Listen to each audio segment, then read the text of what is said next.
Rachel Berkheimer was born on January 16, 1984 in Everett, Washington, which is a city that is located 25 miles north of Seattle and sits on the banks of the Puget Sound, which is a large inlet of the Pacific Ocean. At the time of her birth, Rachel's parents, Bill and Denise, already had one child, a daughter named Megan, and so when Rachel arrived, they decided their family was complete. Initially, there was some concern that Rachel could have some health issues because by the time she was 2.5 years old, she still was not talking, and so her parents were concerned she could be deaf. But shortly after they went to a specialist about her hearing, Rachel would say her first words, and then from that point onward, her parents could not get her to be quiet.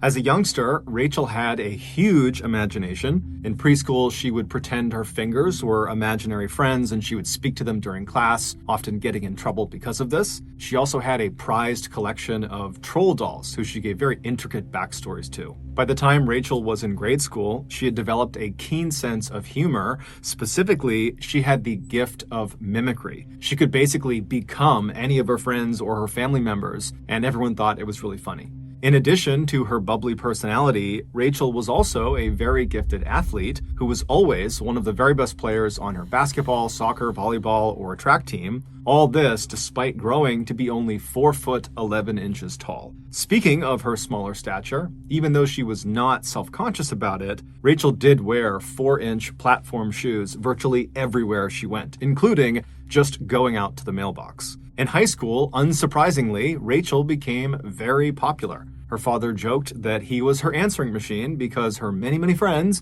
would call the house day and night looking for her. But despite this abundance of friends, Rachel took all of her relationships very seriously. She never forgot anybody's birthday, and she would even sometimes send out these random cards that weren't even on birthdays to her friends and to her family members, just telling them how much she loved them. By 2001, when Rachel was 17 years old and in her 3rd year of high school, it just seemed like she was this amazing person who was destined to live a totally charmed life. However, this would not last. Of all of her friends, Rachel's best friend was an 18-year-old boy named Corey Haynes.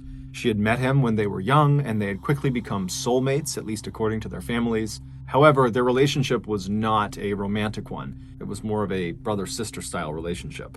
They spent nearly all of their time together, and in the rare times they were not together, they could always be found speaking on the phone. In the summer following Rachel's 3rd year of high school, Corey was riding in a car with 3 other students from his and Rachel's school. Rachel was not with them.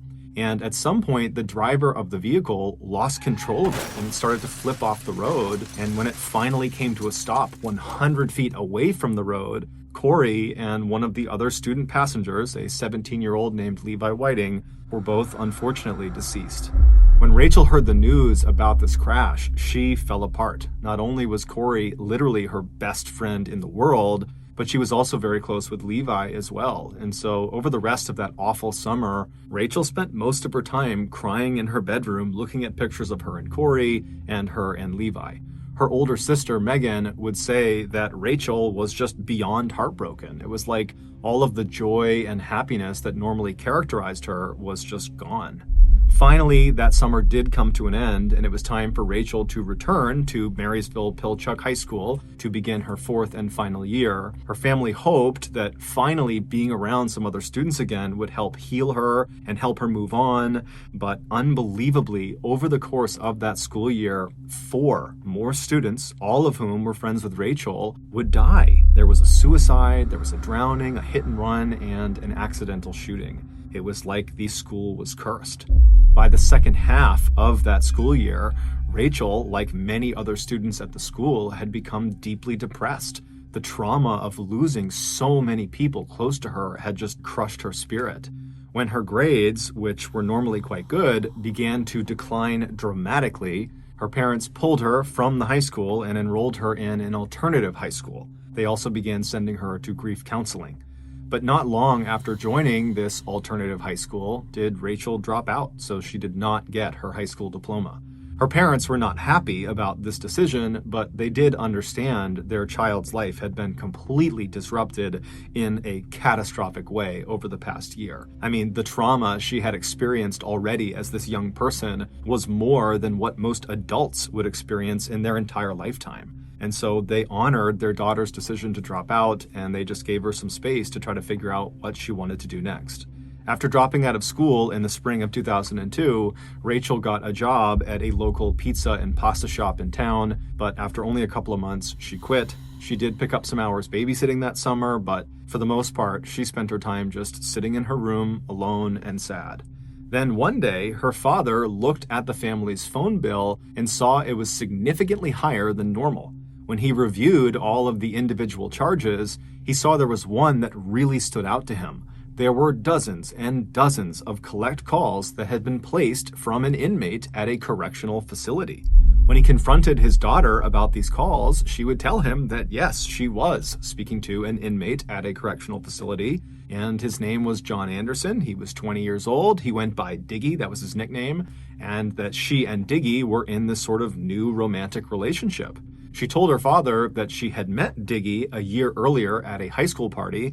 This was before he was sent to jail on drug and burglary charges, and he had been very interested in her at the time, but she wasn't interested in him. Despite the rejection, though, Diggy continued to pursue Rachel well after this party, but it wasn't until a year later, when she had dropped out of high school, that she finally decided to give him a shot. Rachel would tell her father that Diggy, despite being a convicted criminal, was very misunderstood. He was actually a very nice guy who just had a troubled past, and that was why he kept getting in trouble with the law.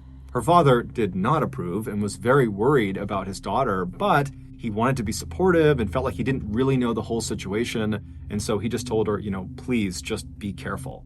Not long after this father-daughter talk, Diggy got out of prison, and so Rachel, who had spent the better part of the last year shut up in her room, was now suddenly going out all the time to see him and his group of friends. It's important to understand here that Diggy and his group of friends were in reality just a group of petty criminals and drug dealers for the most part. However, they thought of themselves as a full-fledged, organized criminal gang, and they were very proud of it. And they even referred to themselves as the Northwest Mafia, and Diggy was very clearly their leader.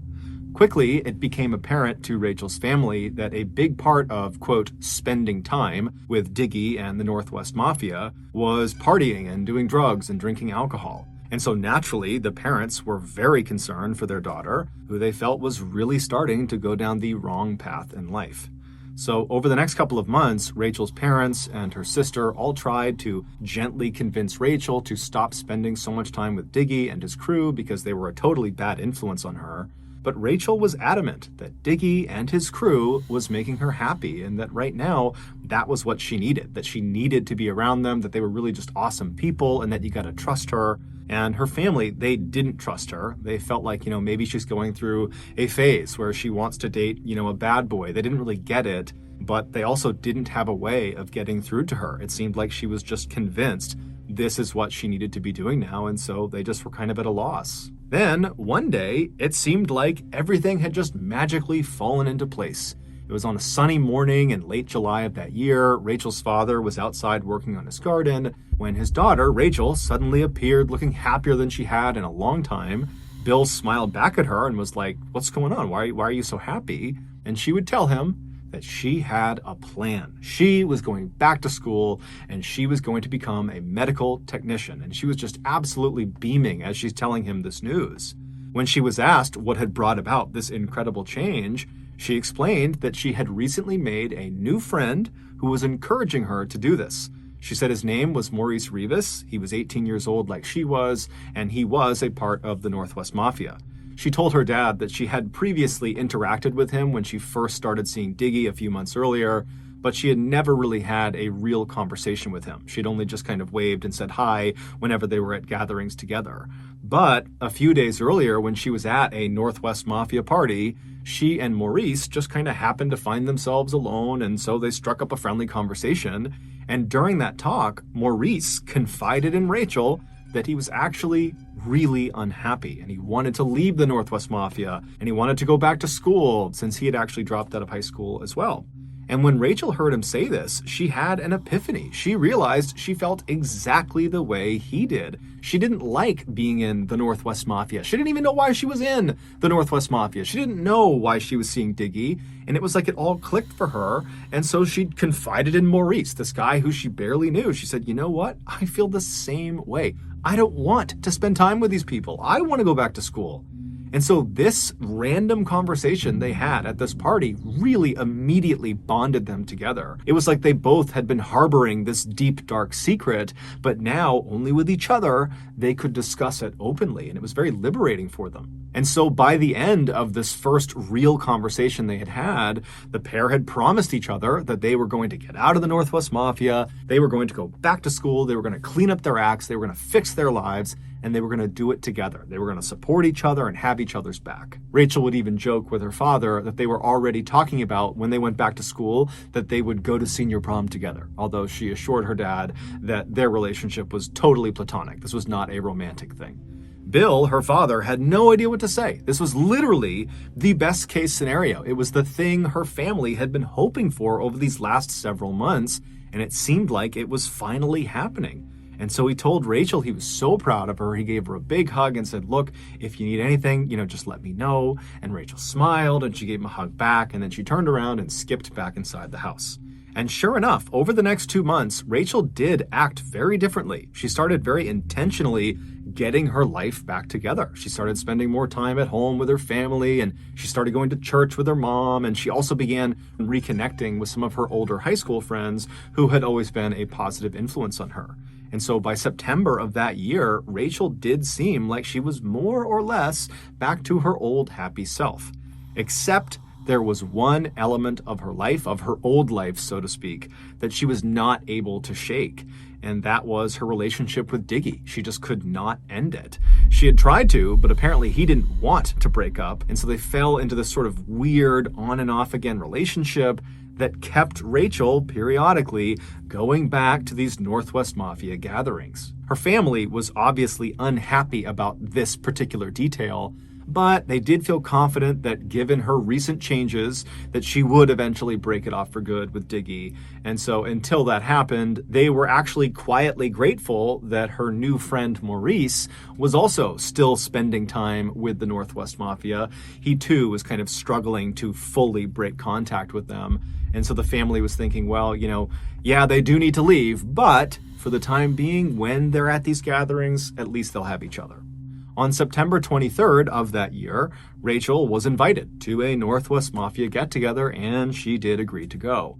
Before she left her house, she did not give her family very much information about what she was doing or where she was going. All they knew was that apparently she was going out to see some friends. And so that night, when Rachel did not come back home, her family was definitely concerned about her, but they assumed she must have made plans to stay out at this friend or friend's house for the night. And since she didn't have a cell phone, they couldn't call her to confirm that, and so they just had to wait until the next day to see if she would show up again. But the next day arrived, and Rachel did not show up again, and when her family began calling around to her various friends' houses, both old and new, no one seemed to know where she was. For a couple of days, the family continued to call around town and even drove around town putting up posters, asking people to come forward if they had seen her, but there was no sign of her. And so finally, on September 27th, the family went to police and they officially reported Rachel missing. The police immediately jumped into action, sending out units to scour all corners of Everett, Washington, and the surrounding areas. They also began questioning virtually anyone who was even remotely affiliated with Rachel in hopes they might know something. But despite this really aggressive initial push by police, it led to nothing. Then, out of nowhere, someone very unexpected came forward and gave the police a huge tip. And this tip would ultimately lead police to discover the truly unbelievable story of what happened to Rachel. The following is that story. After leaving her house on the afternoon of September 23rd, the day she told her family she was going to see friends, Rachel made the short drive over to 16-year-old Nathan Lovelace's house. He was going to be the host for that evening's get-together with the Northwest Mafia. When she arrived, Nathan, along with Rachel's good friend Maurice and a 17-year-old named Matthew Durham, were sitting in the living room, and while they waited for more friends of theirs to arrive, Nathan's father suddenly came home. Apparently, he had gotten off work early, and so not wanting to hang out around the prying eyes of a parent, the trio decided it would be better if they just left and spent their night at someone else's house. And so they made their way over to Kevin Jihad's house. Kevin was a 32-year-old, and he owned his own place. When they arrived, they found Kevin, along with 22-year-olds John Whitaker and Jeffrey Barth, and 20-year-old Tony Williams, all sitting around in the living room, just kind of joking around. They're playing video games, they're drinking alcohol, and they're smoking marijuana. Rachel, along with Maurice, Nathan, and Matthew, just took up spots on the couch right near the entrance to the room, and before long, they were joking around and having a good time too.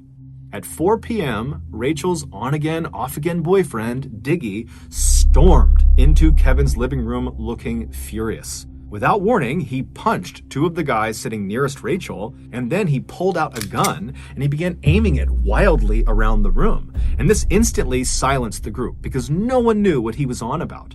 And Rachel, who's sitting right near the door, she does not want to be part of this, and she's thinking this has nothing to do with me, and so she decides she's going to get up and kind of slip out and let them deal with Diggy and whatever is going on in here. And so she stands up, trying to be as quiet and small as she can, and she begins edging towards the door. But in order to fully leave the living room and escape this situation, she would need to walk right past Diggy, who was standing in the doorway. And as she got closer to him, about to make that move out of the room, Diggy seemed to notice her, and he put his gun down, and he turned to face her, and then he turned his whole body so he was squared up with Rachel, as if he was getting ready to fight her. And then Rachel just kind of tried to make herself as small and as timid as she possibly could, and she tried to just slip past him, but right as she did, Diggy reached out with his left hand, and he grabbed her scalp, he grabbed her hair, and then he wound up and he blasted her in the face with his right hand, and then with his left, he kind of chucked her back into the room she had just tried to escape from. And then the worst night of Rachel's life would begin.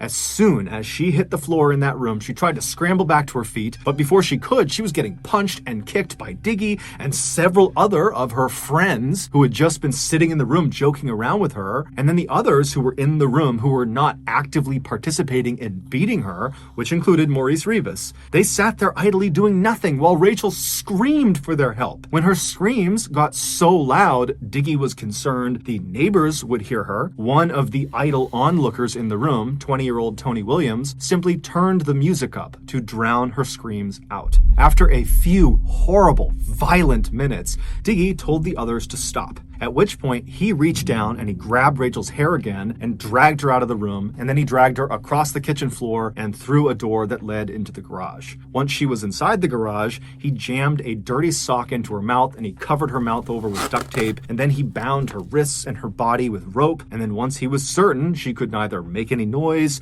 or go anywhere, he pushed her over so she was laying on her side all bound up, and then he just left. He went back into the house and back into the living room with the others. What Rachel was not aware of was this entire night was a setup. Diggy was furious with her, most likely due to a combination of rage that she had tried to break up with him and just jealousy that she was now showing affection to other men in the group, such as Maurice and a few others. And so Diggy had ordered the other members of the Northwest Mafia to help put her in her place. It was unclear exactly what he meant by this, but all of the Mafia members knew this meant physically harming Rachel in some way, and they agreed to it. Originally, the plan had been to lure her to Nathan's house under the false pretenses of just a normal night hanging out with some friends, and then at some point, Nathan, Matthew, and her close friend Maurice would abduct her and bring her to Diggy for whatever else he had planned for her. But Nathan's dad had come home early before they could enact their plan, and so when that happened, Nathan had to sneak off and privately call Diggy and ask what to do next. And Diggy, who was totally frustrated by this, just said, you know what, bring her to Kevin's house and we will all deal with her when she gets here. So when Rachel sat down on the couch in Kevin's house next to Maurice and her other friends, who she thought she was just enjoying a fun night out with, in reality, they were all acting. They were trying to act like this was just another night and kind of get her off guard so that when Diggy came storming into the room pretending to be mad, which was the sign they would all attack her. But now that the plan had worked and Rachel had fallen into their trap and had gotten badly beaten up and was restrained and helpless in the garage, Diggy didn't have a plan for what they were going to do next. So instead of doing anything, the 8 guys who had just beaten up and restrained Rachel just simply went back to doing drugs and drinking and playing video games in the living room. Then, a few hours later at 9 p.m., Kevin's girlfriend, Trisha Connor, she came home, and when she did, she entered the house through the garage. And when she saw Rachel laying on the ground, restrained, badly beaten up, her left eye is totally swollen, she ran over to her because, one, she actually didn't know who Rachel was. So this is just a random girl in her garage that's beaten up and restrained. And so she runs over to her, she rips the tape off of her mouth, she pulls the sock out, and right away, Rachel is pleading with her to let her go, she won't tell anyone, and Trisha is totally confused because she really has no clue what's going on. She was not a part of the plan to harm this girl, and so Trisha just instinctively runs into the house. She does not make any contact with the guys in the living room. She goes straight into the kitchen and she gets a knife, and then she runs back into the garage and she begins cutting through all of Rachel's restraints to free her. But before she could finish the job, Diggy apparently had heard the commotion of Trisha coming in and heard her running around the house. And so Diggy comes storming into the garage. He sees what Trisha is doing. He runs over and he grabs her hands and he physically stops her from freeing Rachel. And then he threatens Trisha that he's going to harm her if she lets Rachel go. And so Trisha, amazingly, at this point, despite clearly seeing something very bad is happening to this girl, instead of continuing to try to fight this and figure out what's going on and maybe try to help this girl, she just gets mad at Diggy and says, "I don't want this in my house. What are you doing? I don't want this girl in my house. You know what? I'm going to call the cops if you don't get rid of her." Meaning, I don't care what you do with her, but I don't want this in my house. I don't want to be involved with whatever this is. And then she promptly begins to leave Rachel alone with Diggy. She starts walking away, and Rachel, she's heartbroken. This was her way out. She was about to be let go, and now Trisha is leaving her behind. And so Rachel's begging her to come back. "Please, you gotta let me go." But Trisha didn't listen. She walked into the house and shut the door behind her. And then Diggy, who was still in the garage, he just immediately turned around. He tied Rachel back up. He stuffed the sock back in her mouth. He taped her shut. And then he went right back into the house and shut the door, leaving Rachel all alone again. But a few minutes later, Diggy would come back, this time with John Whitaker, and the two of them would show up with this black duffel bag, this huge bag. And they walk over to Rachel, who's now whimpering in the corner. She'd kind of pushed herself to the side. And they lifted her up and they forced her small body into this black bag, and then they zipped it shut. And while they did this, Matthew Durham, who had been in the living room, he had gone outside and gotten his red Jeep, and he had backed it up to the closed garage door. And then once Diggy and John had Rachel secured in this bag, they opened the garage door up and they put her in the back of the Jeep and they shut the Jeep's back door. And then Diggy ordered John, along with Matthew and Rachel's friend Maurice, who had just come outside, to just go drive around town with Rachel in the trunk until he, Diggy, figured out what they were going to do next. And so the trio hopped in the red Jeep and did what their leader told them to do. They began driving around Everett with Rachel in the trunk, and this whole time Rachel could clearly hear anything that was said inside of the vehicle, but apparently during this initial drive around, the trio didn't talk, so it's unclear if she understood who was actually with her. But eventually, during this drive around, one of the 3 young men in the Jeep got a call from Diggy, who told them he had his plan, so come pick him up. At this point, the trio decide, for whatever reason, to just dump Rachel somewhere, basically stash her somewhere in her bag, and go pick up Diggy. And then once they had Diggy, they would go back, they would get Rachel, and then they would figure out what they were going to do. They'd hear the plan that Diggy had in store. And so Matthew drove the red Jeep about 10 miles north of Everett to a quiet cul-de-sac in this suburban neighborhood. And then once the Jeep was stopped, Matthew and Maurice got out and they went around to the back of the Jeep, they opened it up, and they pulled Rachel out of the trunk and they walked her over and put her behind some big tree on someone's front property. Now, it's nighttime, this was not a well-lit up area, and so they thought by putting her behind this tree, she'd be out of sight of the road and, no one would see her. And they also decided that one of them would need to stay back and guard her to make sure she didn't escape or that nobody did accidentally find her. And they decided Maurice would be the one who would stay back and do that. And so after Rachel has been planted behind this tree, Maurice made his way over and he sat down next to her. And then Matthew and John, they just drove off in the Jeep to go get Diggy. And so once the Jeep had driven off, Rachel, who could clearly hear their discussions and she could hear the Jeep pulling off, she knows she is now alone with her good friend Maurice. And so this is her opportunity to plead with him to help her. And so as soon as she hears that Jeep is gone, she starts screaming through her gag on her mouth to try to get his attention, and it worked. Maurice quickly unzipped the bag and pulled her gag off, but he didn't untie her. And right away, Rachel, she is so upset, she's frantic, and she says to Maurice, "They're gonna kill me if you don't get me out of here. You have to free me."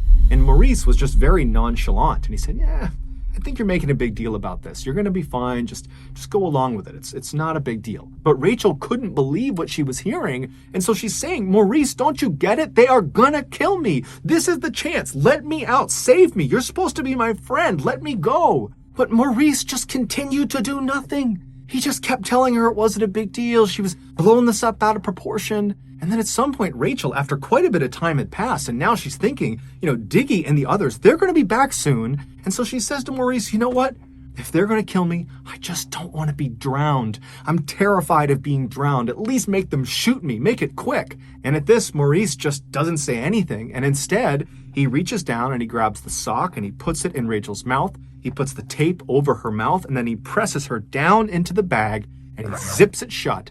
And then he waits for Diggy and the others to come back. And sure enough, just a couple of minutes later, Matthew, John, and Diggy returned in the Jeep to the cul-de-sac. They got out and they lifted Rachel up inside of the bag and they brought her back over and put her in the trunk of the Jeep, which now contained 4 new shovels. And then once the trunk was shut, all 4 men piled inside as well. And then Diggy told Matthew to head out to a particular off-roading spot he was familiar with. It was about 30 miles to the northeast. And over the course of this hour-long drive, Rachel could hear everything being said inside of this Jeep.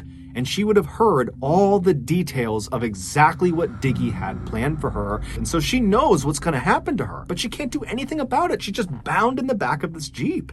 And so around midnight, they reached their destination, this off-roading site, which was basically this thick forest at the foot of a mountain near a small pond. And once they parked, the men got out, leaving Rachel in the trunk with the trunk shut, and they began walking around the back of the vehicle and started looking on the ground until Diggy said he had found a spot that he really liked, and it was about 10 or 15 feet behind the vehicle. And so once this spot was identified, the men walked back to the Jeep, they opened up the trunk, and they left Rachel, but they pulled out their shovels.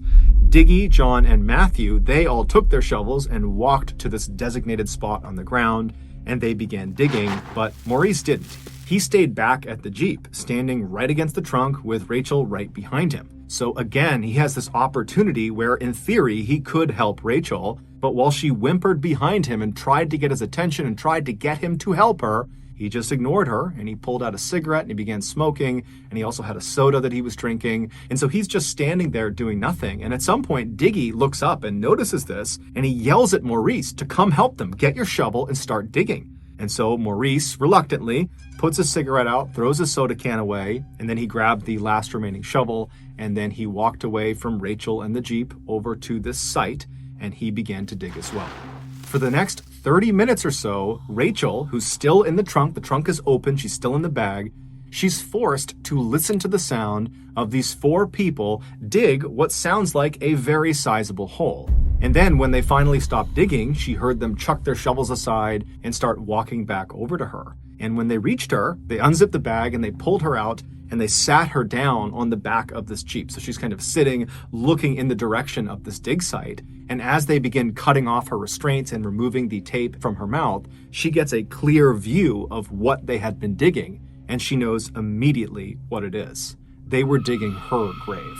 After all the restraints and everything was off of her, Diggy ordered John to start taking all of her clothes and jewelry off. Rachel knew at this point she was about to die. There was nothing she could do to stop it. She was outnumbered. She was in the middle of nowhere. She would have been overpowered. So she knows she's going to die. And so she had nothing to lose. And so when John grabbed her and tried to rip her clothes off, she fought back aggressively. And she looks at Diggy and she says, "At least allow me the dignity of removing my clothes and jewelry myself." And so Diggy looks at her and he says, "Fine."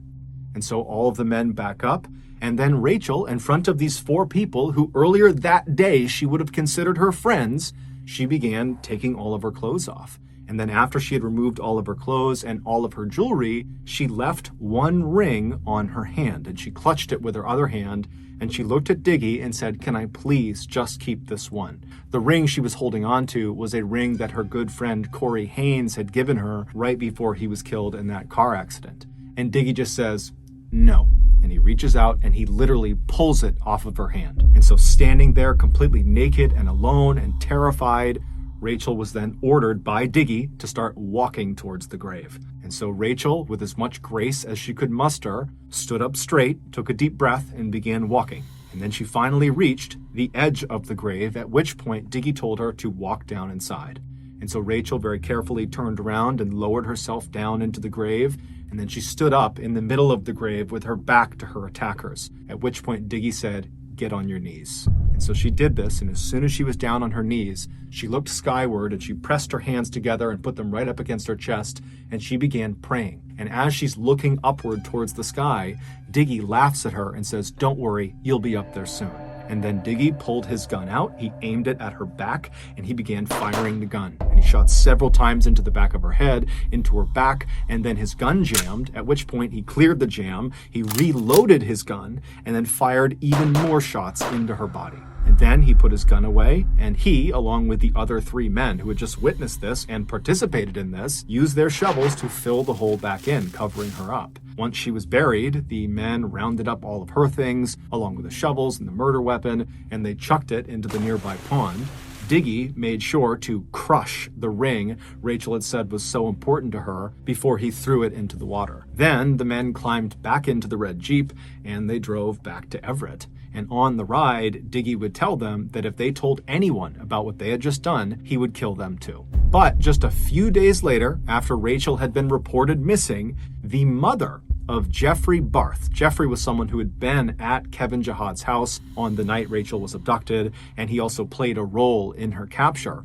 His mother, Jeffrey Barth's mother, behind his back, went to police and told them that she thought her son knew something about Rachel's disappearance. And so the police, they rushed to Jeffrey and they interviewed him, and he would quickly say, "Oh, I don't know anything, but you should talk to Matthew Durham." Matthew, if you remember, was the driver the night Rachel was killed. He also helped dig her grave, and he witnessed her murder. And when police spoke to Matthew, at first he refused to speak and tried to act tough, but when the police ratcheted up the pressure, he cracked, and he told them everything, including where to find Rachel's body. And as soon as it became clear the police had Rachel's body, every other member of the Northwest Mafia who had been involved in Rachel's murder rushed to speak with the police because they were all trying to save themselves by blaming the other people in the group. And so that is why we have such a clear picture of exactly what happened to Rachel in her final moments, because those responsible told the police everything. During their trials, all 8 of the accused Northwest Mafia members were smug and did not take responsibility for their actions. But the worst of all of them by far was Diggy. During his trial, he smiled, and he even repeatedly turned around to look at Rachel's family so he could laugh at them and wink at them. Ultimately, all 8 of the accused were found guilty of various charges ranging from rendering criminal assistance all the way up to first-degree murder. 16-year-old Nathan Lovelace, whose home was supposed to be the site of the kidnapping, was sentenced to 116 days in jail. 20-year-old Tony Williams, who turned the volume of the music up to drown out Rachel's screams, and who also got the duct tape for Diggy when he was restraining Rachel in the garage, he received slightly more than 9 years in prison. 22-year-old Jeffrey Barth, who played a large role in subduing and kidnapping Rachel, and whose mother had gone to police and tipped them off about what had happened, he received 10 years in prison. 18-year-old Maurice Rivas, who was Rachel's closest friend in the group and who had pledged to support her and have her back as they got their lives together, he was sentenced to nearly 26 years in prison for assisting in Rachel's abduction and helping dig her grave. 17-year-old Matthew Durham, who drove the Jeep that carried Rachel to her death and who also helped dig Rachel's grave, he received 26 years in prison. 32-year-old Kevin Jihad, who was determined to have masterminded the finer details of the abduction and the murder, he was sentenced to nearly 37 years in prison. 22-year-old John Whitaker was sentenced to life in prison for being directly involved in the entire abduction and murder process. And 20-year-old John Diggy Anderson, the leader of the Northwest Mafia and Rachel's ex-boyfriend, he was also sentenced to life in prison for his role in her murder. Throughout Rachel's horrible ordeal, there were many people who could have stepped in and stopped what was happening to her, most notably Trissa Connor, who was Kevin Jahad's girlfriend and who found Rachel tied up in the garage, and Maurice Rivas, who was alone with Rachel in that cul-de-sac and could have easily freed her, but didn't. As a result of these heart-wrenching details, Rachel's family and their legal team worked very hard to pass a bill called SHB 1236. This bill makes it a criminal offense in America if you do not summon assistance for a person that has suffered substantial bodily harm. They are hoping this will save at least one person from suffering unnecessarily. Today, the Berkheimer family is still grieving the loss of their Rachel. However, her father, Bill, takes solace in a particular photograph the police showed him. After Rachel's gravesite was discovered and her body was removed from it, the police took a photo of the grave itself. And in this photo, you can see an imprint in the soil of Rachel's hands where she fell after she was shot. And it looks like her hands were pressed together near her chest, meaning she was likely praying in her final moments on Earth. And Bill likes to believe that means she was at peace when she finally died. Brittany Norwood was born in 1982 in Federal Way, Washington, which is a small city located about 20 miles south of Seattle. Growing up, Brittany's family never had much money. Her father, who was the primary breadwinner, ran a small upholstery shop in town, and while he worked tirelessly, he barely earned enough money to make ends meet. And considering how large Brittany's family was, she was one of 9 siblings, the lack of financial resources at times made life very challenging. However, Brittany's parents were not complainers, and they instilled in all of their children the importance of hard work regardless of circumstance. And clearly that message resonated with their children because by the time Brittany was a teenager, her older siblings had already gone on to become doctors, engineers, and management consultants. As for Brittany, she was just as ambitious as her older siblings, but her interests were in athletics. By the time she was in high school, she had become one of the very best soccer players in the entire state of Washington. She was so good, in fact, that by her senior year of high school in 2000, the best college soccer programs in America were actively recruiting her.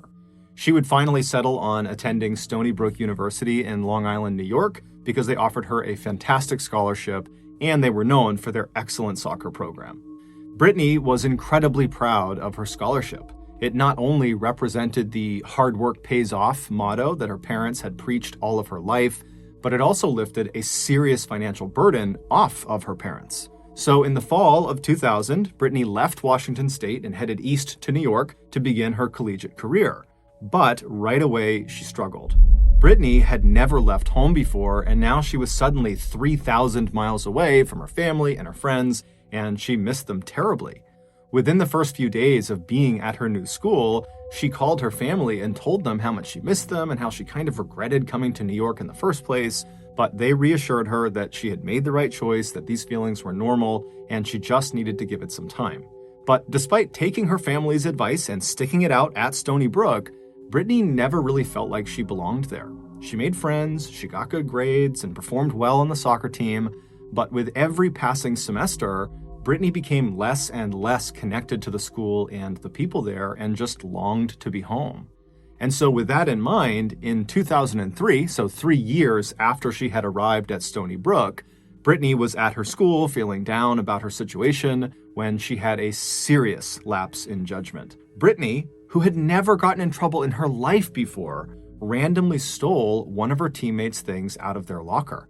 She didn't even know why she did it. It just kind of happened, and then pretty much immediately she got caught. And as soon as she returned what she had taken. She felt horrible and she apologized, but the damage was done. The incident had already been reported to the school, and the school had a very strict code of conduct policy, which theft was in clear violation of. And so Brittany had her scholarship revoked, and without it, her family could no longer afford the school, and so she had to come back home. And when she got home, she felt like she had let her entire family down. And so for the next several years, the shadow of this huge mistake loomed over her like a dark cloud. She just kind of kept her head down and took part-time work here and there, but for the most part, while she was home, she was just sad and directionless. But finally, in 2010, so 7 years after coming home from school, when Brittany was now 28 years old, she decided enough was enough. She was going to stop letting this mistake define her life. She was going to go out and find a career and make something of her life, like her other siblings had. And the career move that seemed to make the most sense to her was becoming a personal trainer. Despite not playing soccer anymore, fitness was still a very big part of her life, and she loved the idea of helping other people get fit and stay fit. And so she began looking at where personal trainers were the most in demand, and she found Washington, D.C. was a total hotspot, and it just so happened 2 of her siblings were already living there. And so that year, she packed up her stuff and she headed out to D.C. as well. When she got there, she had a little cash, but not enough to sustain her longer than a month or 2, so she applied for and got a job with a Lululemon shop. Lululemon is a company that sells yoga athletic apparel. The shop was located in Bethesda, which is a very wealthy suburb of Washington, D.C., and right around the corner from the shop was a gym that Brittany immediately fell in love with and decided would be the perfect gym for her to run her personal training practice out of once she got certified. So a very happy and rejuvenated Brittany began work at the Lululemon shop in Bethesda in late 2010, fully expecting to only be there for a few months before she transitioned to her personal training career. At around the same time Brittany began working at the store, another young woman had started working there as well. Her name was Jana Murray, and she was quite similar to Brittany. She was 30, so 2 years older than Brittany, and she had been raised in a close-knit, modest household in Texas where her parents had preached always working hard and doing the right thing, and she really took that to heart. And like Brittany, Jana was also a star high school athlete, except instead of playing soccer, she was a big track and field star. And actually, she set some records in Texas for the discus throw. But after graduating high school, instead of pursuing athletics in college, Jana had pursued business. She enrolled in the business program at George Washington University in Washington, D.C. After she graduated, she worked in the private sector for a few years before deciding it made sense for her to go back to school to earn her master's degree in business. She was accepted to the very prestigious Johns Hopkins Business School, which was located a few miles from the Lululemon shop where Brittany worked. And by 2010, Jana was in her final semester, and all she had left to complete was a final thesis paper. A thesis is a long essay involving personal research. The assignment was to write about the structure of a company of her choosing. And since Jana was a huge fan of Lululemon apparel, she had decided to write about them. And during her research on Lululemon, she discovered that the company was far more than just clothing. They had what seemed to be a really cool company culture. All employees, no matter how junior, were encouraged to pursue whatever goals they had, even if their goals meant leaving Lululemon at some point. It was like the company fundamentally cared more about their people than their product. And Jana loved that. And so as she's writing this paper, on a whim, she decides to go get a job at a Lululemon store. And the nearest location was the one near her school. Jana figured working at the shop would only make it easier to finish her thesis, since it would provide her boots-on-the-ground information. Also, she just wanted to see for herself if this company was as amazing as it seemed to be. And so her plan was just to work at this shop until her thesis was done, at which point she'd earn her master's and more than likely she would quit and move on with her life. So in late 2010, when Brittany and Jana found themselves working at the same Lululemon shop in Bethesda, they were aware of each other, but really didn't know each other. Their only interactions were when their shifts happened to overlap, which did not happen very often. But when it did, they were perfectly nice to each other. They would chit-chat, but they were coworkers, not really friends. However, a terrifying event was about to link them together forever. On the evening of March 11th, 2011, Jana and Brittany were working together at the Lululemon. It was an uneventful shift. They chatted, they helped customers, and in between all of that, they would knock out whatever closing duties they were responsible for so that when closing time came, they could leave quickly. And then when it was closing time at 8 p.m., the pair did one last sweep of the store to make sure everything was neat and put away and locked, and then they both grabbed their things and headed out the front door. Once they were outside, Jana turned around and she pulled the keys out of her pocket and she locked the front door. And then Jana hopped in her car and she drove off. And Brittany, she turned and began walking down the sidewalk toward the metro train station.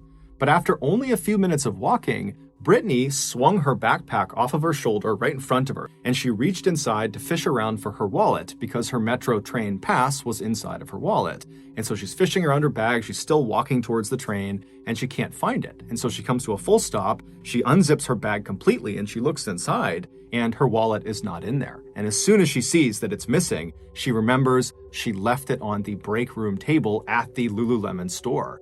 And the only way she could go back and get her wallet was if Jana came back with the keys and unlocked the front door. And so Brittany just stood there for a minute wondering what she should do. She kind of felt bad about calling Jana to drive back and open the store for her, but she really needed her wallet for a whole bunch of reasons. And so finally, she picks up her cell phone and she calls Jana.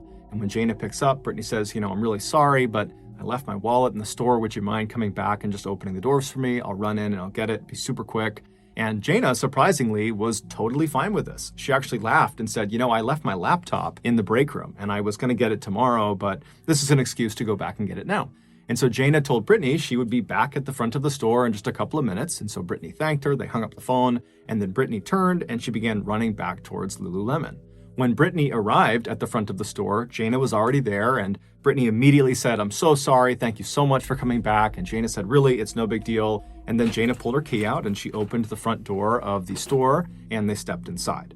The layout of the store was basically just a big square where the front door entered the square right in the middle of it. So you step inside, you're in this kind of main shopping area. It's just this one square. And then all the way at the back, kind of lined up with the front door, behind the cash registers, was this employee-only hallway that went straight back about 7 or 8 feet. And then it reached this T intersection where if you turned left, there would be another hallway that went straight for maybe 10 or 15 feet, and it would come to a dead end at a door, and that door would lead to a bathroom. And then if you were standing in front of that bathroom door and looked left, there would be another door that led into a very small kitchen. And then if you went back to the T intersection and turned right and looked straight ahead, you would see another stretch of hallway that was about 10 or 15 feet long, and it would look exactly like the left hallway, except at the end of the right hallway, there was no door to a bathroom. It was just kind of a dead end. But at the end of the right hallway, if you walked all the way down it and then turned right, you would see there was a door that led into the break room. So the break room and the kitchen were kind of oriented in the same position at either ends of each hallway. And so the two women go inside the store with Brittany in the front. They get inside, Jana flips on the lights, and they walk across that square main shopping area. They go past the cash registers into that employee-only hallway. They go straight down, they turn right, they make their way down the right hallway, and then they open the door to the break room, and they go inside. Brittany very quickly found her wallet. It was on the table. She grabbed it. And so after she had her wallet, she just left the break room and began walking back out towards the main shopping area and the front door. Jana was only a couple of seconds behind her. She grabbed her laptop and then she left the break room. She walked back down the hallway. And as she turned back into the main shopping area, she kind of had her head down. She was fiddling with her laptop and her phone. But even though she wasn't looking up, just looking down, she could tell right in front of her, Brittany had come to a full stop in the middle of the main shopping area. And so as soon as she saw that, she stopped what she was doing and she looked up. And immediately she could see why Brittany had come to a stop. There were now 2 men wearing all black with black ski masks on that were standing between them and the front door. The following morning, the Lululemon employee who was supposed to come in that morning and open the store and work that day, she turns onto the street that the shop is on and she begins walking towards the front door. It's a bright, beautiful, sunny morning. There are lots of people out going about their daily routines. And so this employee, she walks right up to the front door of the Lululemon. She's not really looking into the store. She's kind of got her head down and she fishes in her pocket. She pulls out her key that opens the front door. She slots it into the lock and she turns it to unlock it. And right away, she feels no resistance. The door was already unlocked. And so this really gets her attention and she looks up, but there's a glare on the glass from the sunlight, so she can't see inside. And so she just pulls the key out of the lock. And then she pushes open the door and she takes a very tentative step inside.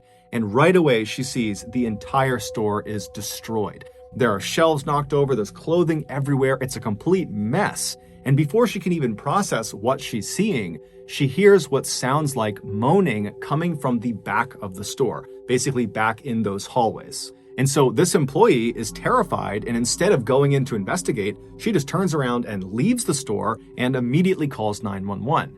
And as she's on the phone with police, this man who just happened to be walking by at this moment, he saw her and saw how visibly upset she was. And so he just stood next to her and waited for her to get off the phone with the police. And then when she was, he asked her, what's going on? And she would explain that the door was unlocked, the store is a complete disaster, and I heard moaning inside, and I'm too scared to go in. And so the man says, hey, I'm going to go in there and take a look around because I'm worried there could be someone who's hurt who needs our help right now before the police even get here.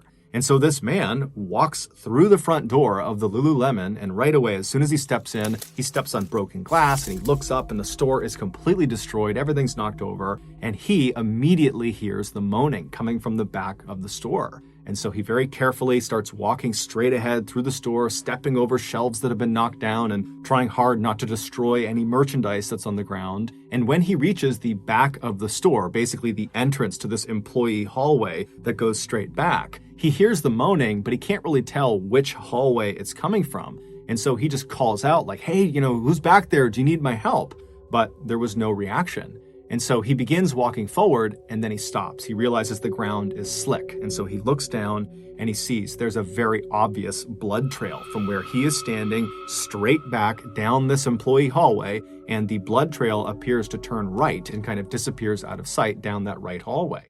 And so the man is terrified. He turns around and he looks towards the front of the store, kind of hoping that maybe the police or the paramedics would get there. But it's just the employee he had spoken to, and she looks terrified. And so the man decides, if there's someone hurt back here, I really need to go see what's wrong.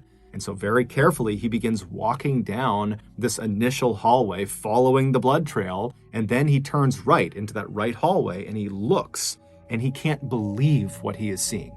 It looks like the entire right stretch of hallway was covered in blood. I mean, the floors, the walls, the ceilings, everything. There is blood everywhere. However, there's no person. It looks like all this blood kind of turns right and goes into the door at the end of the right hallway, the break room. And so this man knows, okay, obviously someone is very badly hurt, and whoever is moaning is almost certainly in that break room. And so he calls out again to see if this person will call back to him, but it's silent. And so he walks down this right hallway that's soaked in blood, and he gets to the end, and he turns right, and he grabs the handle of the break room door. He turns the handle, and he pushes the door open. And at first, he couldn't quite open it. There was something blocking the door from opening. But finally, he kind of muscles it open enough that he can look inside, and he realizes what was blocking the door. There was a young woman lying face down on the ground, and her legs had been blocking the door. And this woman was Jaina. And this man, who was not medically trained, immediately understood this woman is deceased. The injuries she has sustained are so bad, there is absolutely no way she is alive. And he immediately thought, she also has likely been dead for some time. This does not look like it just happened. And so he's thinking, who's moaning? Where's the moaning coming from? Is there somebody else in this room? And so he pushes and kind of moves her body out of the way and sticks his head into the break room, and he scans around, but there's no one else in there. But as he's looking around, he hears the moaning again, and he realizes it's coming from the other side of the hallway, at the end of the left hallway. And so he shuts the break room door, and he walks back up the hallway to the T intersection. And instead of turning and walking into the main shop, he continues down the left hallway.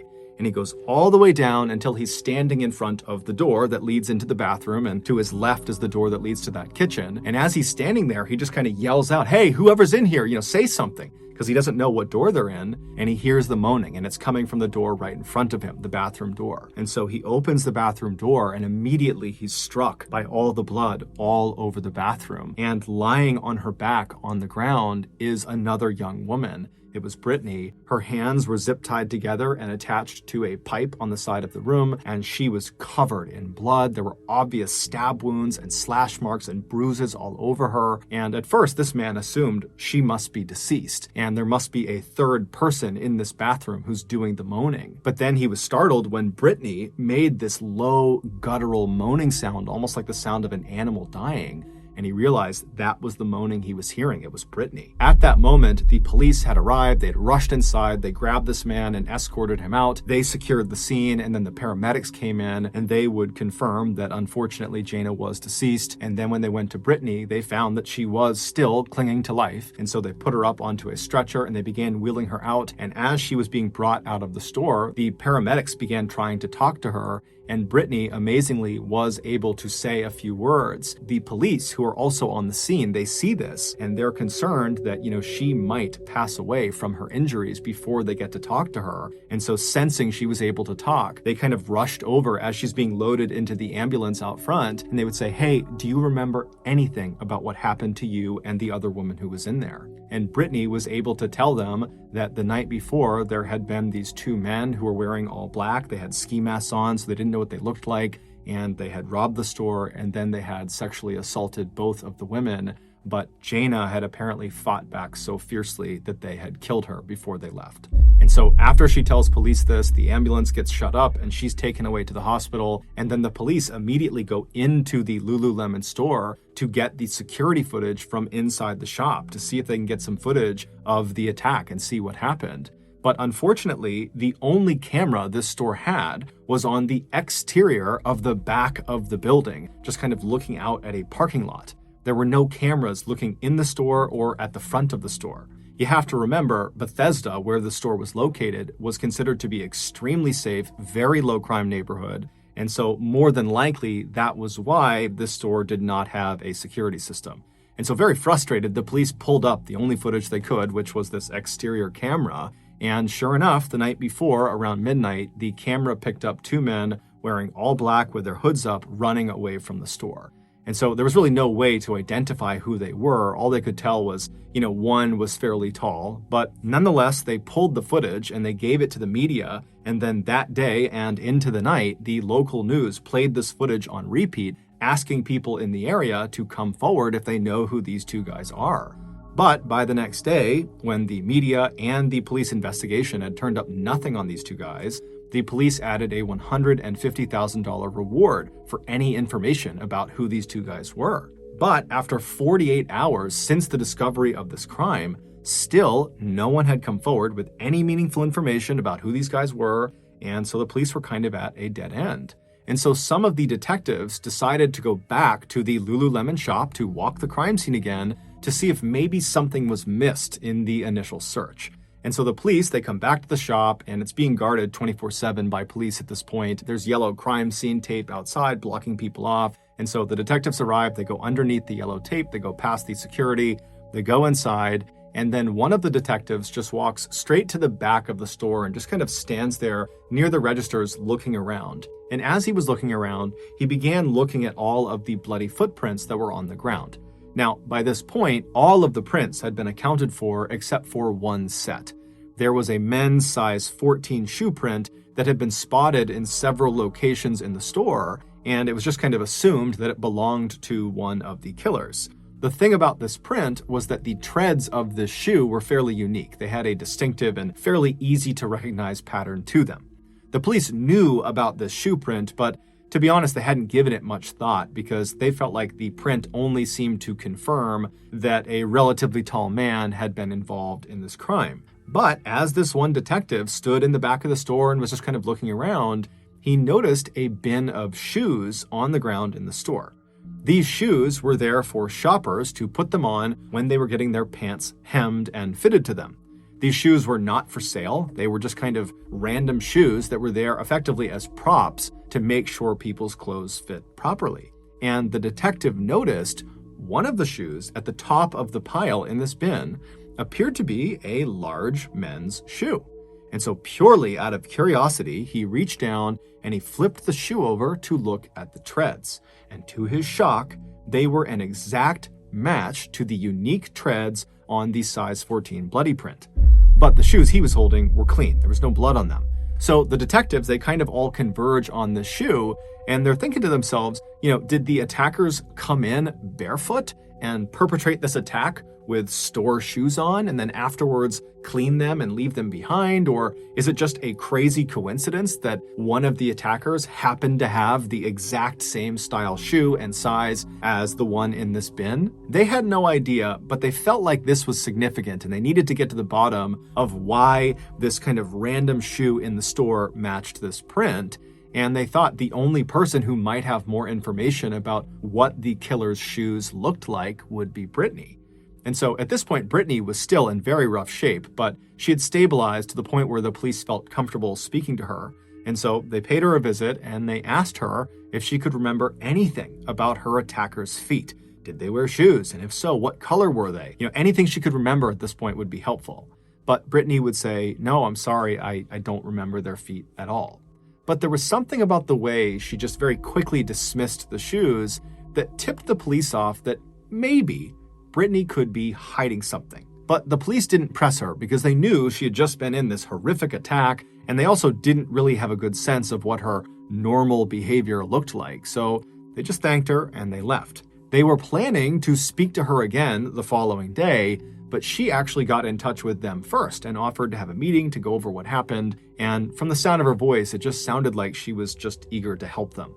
And so the police, they sat down with Brittany again, and they began talking about what happened and kind of going over the details. And they asked her again about the shoes. And again, she said she just didn't know.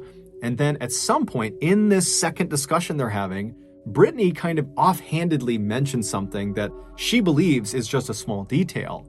But that small detail would ultimately be the thing that would lead police to figure out what actually happened on the night Jana was killed. This is what happened. Back on March 11th, 2011, so the night of the attack, Jana and Brittany were working in the store. It was a normal shift. Everything was fine. And then at closing time, they did their duties. They walked outside. Jana locked the front door, and then they said their goodbyes and they went their separate ways. Jana drove off in her car and Brittany began walking to the metro train station. But Brittany realized she had left her wallet in the break room, and so she called Jana, and Jana would tell Brittany that it was no big deal because she had left her laptop in the break room. Back at the front of the store, Jana double parked her car out on the street, and then she and Brittany headed inside the shop. Brittany would lead the way to the break room at the end of the hallway on the right, and after she got her wallet, Brittany would turn around and leave the break room ahead of Jana to make her way back out to the main shopping area. And so Jana was only a few seconds behind Brittany. She was just getting her laptop, and then when she had it, she left the break room, she walked down the hallway, and she turned and began walking into the main shopping area as well. And she had her head down. She was just kind of fiddling with her phone and her laptop. But at some point, she realized, even without looking up, that Brittany had come to a full stop in the middle of the shopping area. So Jana looks up,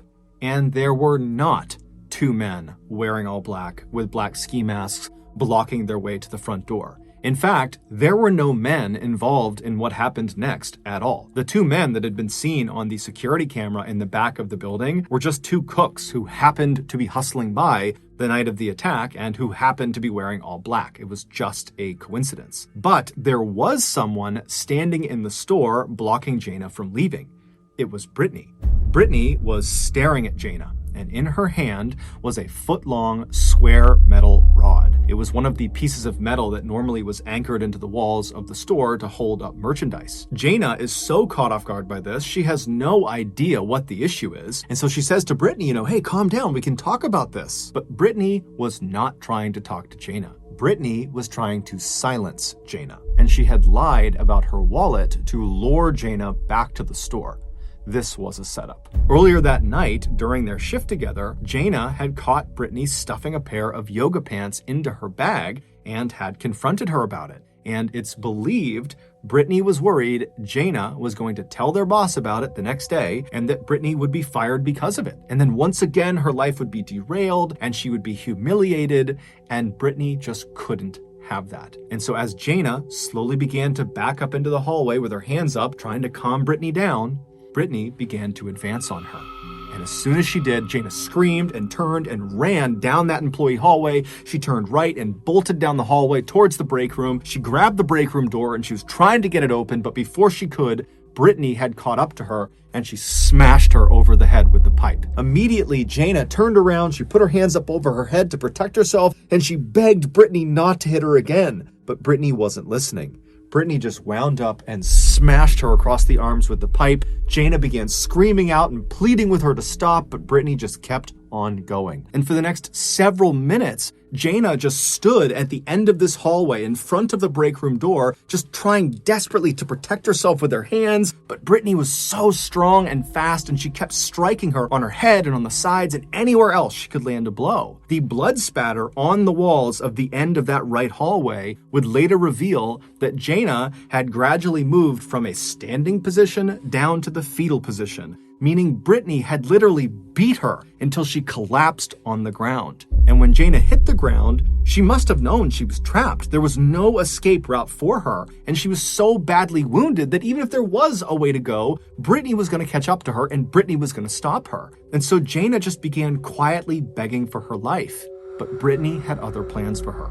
At the end of that right hallway that they were both in, Brittany had noticed a red toolbox was on the ground in the corner. And so around the time Jana had fallen to the ground and was begging for her life, Brittany dropped the metal pipe and she casually opened the toolbox, revealing screwdrivers, nails, wrenches, hammers, all sorts of tools. And one by one, Brittany began reaching into this toolbox, taking out a tool, and then smashing, cutting, slashing, and beating Jana with it.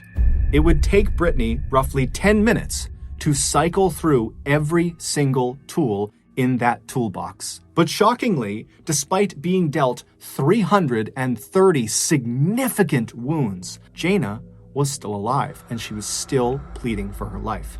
Frustrated, Brittany stood up, she chucked the tools on the ground, she turned around and she walked down the hallway all the way to the kitchen at the other end of that left hallway. She went inside and she grabbed a large knife. Then she marched back into the hallway. She went straight down all the way to Jana. Jana is still begging for her life, and Brittany just reaches down. She grabs her hair with her left hand and pulls her head forward towards her. Then she takes the knife with her right hand. She raises it up and she brings it smashing down into the back of Jana's skull. The knife would pierce her skull, it would pierce her brain, and that would be the killing blow.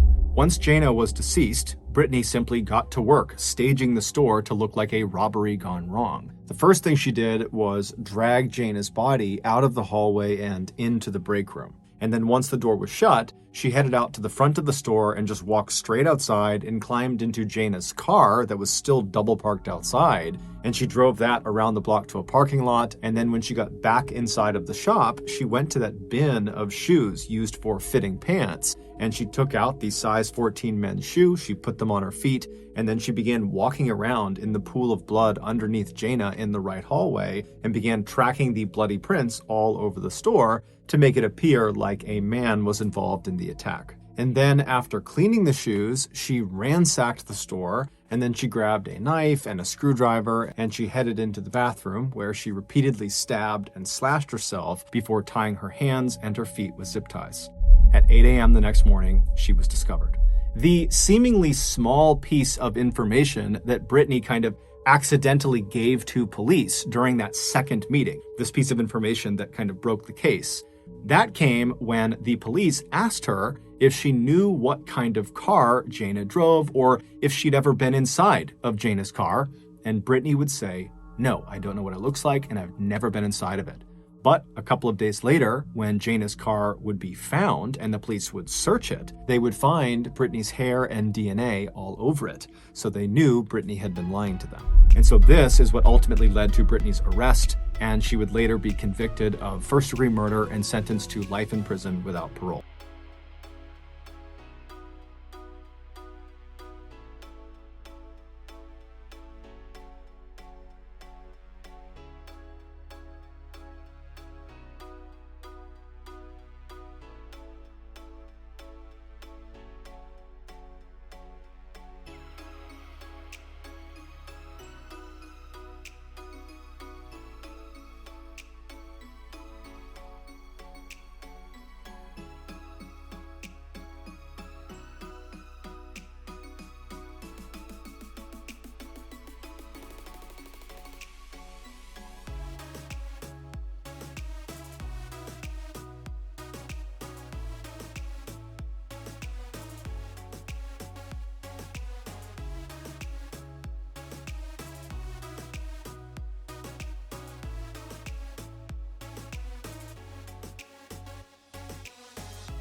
Thank you for listening to the MrBallen podcast. If you enjoyed today's stories and you're looking for more bone-chilling content, be sure to check out all of our studio's podcasts, MrBallen Medical Mysteries Bedtime Stories. Just search for Ballen Studios wherever you get your podcasts and you'll find them all. Also, there are hundreds more stories like the ones you heard today but in video format on our YouTube channel, which is just called MrBallen. I really appreciate your support. Until next time, see you.